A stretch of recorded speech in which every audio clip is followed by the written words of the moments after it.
name's Kirsten Sandlin, and I go by Rogue Murals and Signs. My name is Nigel Sussman, and I'm an illustrator and muralist based in Berkeley, California. My name is Leonardo Moleiro, and I'm graphic cubism artist. Hello, I'm Phil Seth. I'm from Pittsburgh, Pennsylvania. My business is Phil Seth Creative, and I do mural work, custom designs, and commission painting. My name is Jason Tetlak, and I'm a mural artist from Jacksonville, Florida. I typically like to paint children because I think everybody relates to kids. They remember what it's like to be a kid. And so it includes everybody. It makes it very inclusive. They can remember what it feels like to be a kid playing or dancing or singing. And so it appeals to a wide range of people. I'm painting my own artwork, my own style. I'm working for maybe 30 years in the fine art business, looking for my own style. My inspiration is shapes and colors and life. When people ask me about my style and what I'm usually start with some of my influences, and I feel like it's when I say things like Where's Waldo and MC Escher and some original SimCity computer games and old video games in general. I think the subject matter can either be something where it's just a freestyle where you go off the top of your head for whatever inspires you that day. But most times when I'm on location, I like to do a little bit of research about the history of the area. For example, this mural has a painting of a train and a top hat because they're odes to the things that used to happen in this city. And I love being able to throw little historical notes into my work because then it's also an educational forum.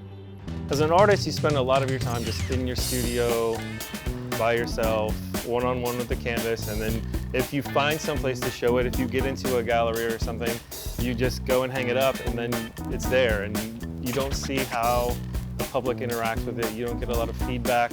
But when you're out here painting in public, people are walking by giving you feedback as you're working, and you get to see how it impacts people and how much it brightens their mood. And just this morning, people are walking by like, oh my God, I love the colors, it's so great. So you get that direct, immediate feedback. It's kind of like a musician or an actor on stage. Like you get that interaction with the crowd that is totally different than when you're in your studio by yourself working.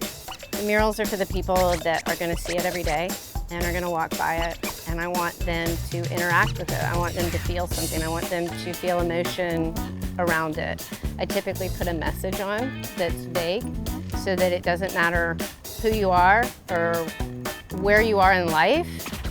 You might relate to the message, you might relate to the story, you might remember the feeling of dancing or playing hide and seek. Murals is exciting because I can approach my art in a big side, in a huge side. It's a different way to show my artwork that made me super happy because I love to pass through my canvas in a small format or medium format in the canvas to the street because that brings me the opportunity to show my artwork in a big size. It's definitely a huge honor to participate and contribute to the Hagerstown Cultural Trail. Being originally from the area, it feels like come back to full circle where my art career began and add what I've learned back into this community. Well, I can say I walked part of it down there and I saw the photos and the faces. And, you know, I stopped and looked at that because that inspires me. I think people are great. It's half the reason I like to paint on the streets because I like to talk to people. I love that there's artwork in the community.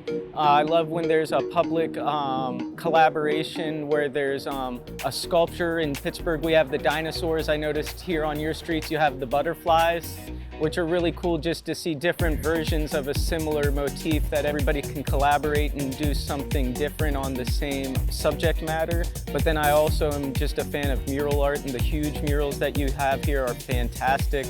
They're great to look at, and they have such an amazing effect when they're at that scale. I always try to let my energy, my colors, my happiness in the community. And right now, this is an amazing city. I love it. The downtown, everything, what I saw, walking through the street and driving to my rent car. I travel the country and I go to cities like this and I see it happening all over the place where people are embracing public art and murals in particular because they're relatively cost effective. You know, if you want to put in a giant metallic bean sculpture like Chicago has, that costs hundreds of thousands of dollars. It works, people come and see it, but it's, you know, not realistic for a lot of places. Here, for a few $1,000s, you can put up something bright and colorful that's going to capture people's attention. It rejuvenates the neighborhood, it draws attention to the businesses that are featured. So for something like this, it's a win-win for everybody. The city wins, the business owners in the area win, the artists win. It's just this great collaboration between everybody that helps lift everyone up.